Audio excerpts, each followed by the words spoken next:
Le module HDSR permet l'envoi automatique de questionnaires aux utilisateurs ayant été en contact avec votre équipe de support. Il connecte Artologic Helpdesk et Artologic Survey and Report. Dans cette vidéo, nous allons donc voir comment travailler avec une enquête et les paramétrages nécessaires à l'envoi de celle-ci. À présent, voyons comment cela fonctionne en pratique. Ici, on ferme un ticket dans Helpdesk. Après quelques instants, le client ou collaborateur recevra l'email que nous avons passé en revue dans Survey and Report. Il clique sur le lien et répond à notre enquête. Les résultats pourront être observés dans un rapport Survey and Report. Mais comment cela fonctionne-t-il? Je vais à présent vous montrer les différentes étapes pour y arriver. Allons-y donc. On ouvre le logiciel d'enquête Survey and Report. On peut commencer en prenant une enquête déjà existante ou encore créer une toute nouvelle enquête. Pour cette vidéo, nous allons choisir la première option. Je commence par sélectionner donc mon enquête. Celle-ci s'appelle Évaluation de support.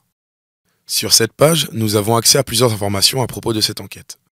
Avant toute chose, il faut vérifier les dates de publication. Cela permet de s'assurer que l'on puisse répondre à cette enquête durant la période d'évaluation. Utilisons maintenant la fonction aperçu. Elle permet de jeter un coup d'œil sur l'enquête pour s'assurer que tout est bon. Ensuite, on va aller dans le menu Collecte des réponses, Email et Courrier pour voir l'email qui sera utilisé à l'envoi de l'enquête. Ce premier email sera le message que les clients et collaborateurs recevront automatiquement lorsqu'ils seront transférés depuis Helpdesk. On vérifie que l'URL vers l'enquête apparaît bien dans le message, sinon le destinataire ne pourra pas y accéder. Vous pouvez aussi décider d'insérer le numéro de ticket, ainsi que son titre pour que le destinataire sache de quoi il s'agit. C'est bon, l'email a l'air bien. Maintenant, ouvrons Helpdesk et allons au menu Administration. Seuls les administrateurs peuvent voir le menu HDSR. Allons dans le sous-menu Administration, où l'on va définir les paramètres généraux pour la connexion HDSR. Ici, on vérifie qu'il s'agisse de la bonne adresse URL pour Survey and Report. À la fin de celle-ci, on retrouve ce suffixe. Toutes les enquêtes de Survey and Report sont listées dans la rubrique Enquêtes disponibles pour les règles.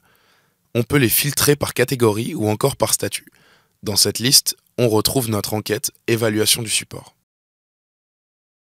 On passe à la rubrique Correspondance de champs, qui nous permet de s'assurer que les informations en provenance d'Helpdesk sont importées vers les champs correspondants dans Survey and Report. Pour utiliser les règles planifiées récurrentes, on coche la case Activer la planification, puis on décide de l'intervalle d'exécution. À présent, ajoutons une nouvelle règle à notre enquête. Les règles sont basées sur les tickets enregistrés et permettent de décider quels clients ou collaborateurs doivent être transférés pour l'enquête et quand.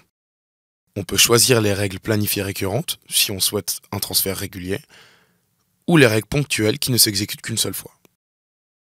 Pour cet exemple, choisissons de créer une règle planifiée récurrente. Ainsi, l'enquête sera basée sur des réponses récoltées sur une certaine période de temps. Si on veut sonder la totalité des clients et collaborateurs avec des tickets, les conditions n'ont pas d'importance. En revanche, nous avons besoin d'en ajouter au moins une à la règle. Elles sont particulièrement utiles si on veut viser une organisation ou encore un objet spécifique. Avec le module HD Advance, on peut également choisir un groupe d'organisation ou un groupe d'objets. Si on a créé plusieurs conditions, on peut décider si toutes ou au moins l'une des conditions doivent s'appliquer à la règle. Pour cet exemple, nous décidons simplement que l'enquête doit être envoyée aux clients et collaborateurs qui ont reçu du support pour l'objet « Service ». On va donc appeler cette règle « Évaluation de service ». Maintenant, on sélectionne notre enquête dans la liste des enquêtes disponibles. Ensuite, on peut décider si la règle doit être activée tout de suite ou plus tard. Ici, on va choisir de l'activer à partir d'aujourd'hui, jusqu'au mois prochain. On peut également déterminer le nombre de jours entre la date du transfert vers Survey and Report et la date à laquelle le ticket a obtenu un statut. On a le choix entre les statuts nouveau, ouvert ou fermé. Si on choisit 0 jour, alors l'enquête de satisfaction sera envoyée le jour de la fermeture du ticket.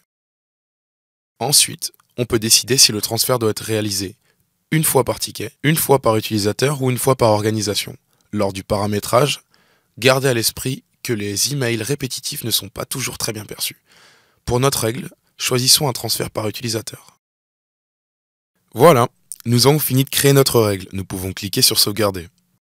Maintenant que tout est configuré correctement, nous n'avons plus qu'à attendre qu'un ticket soit fermé. Merci d'avoir regardé cette vidéo.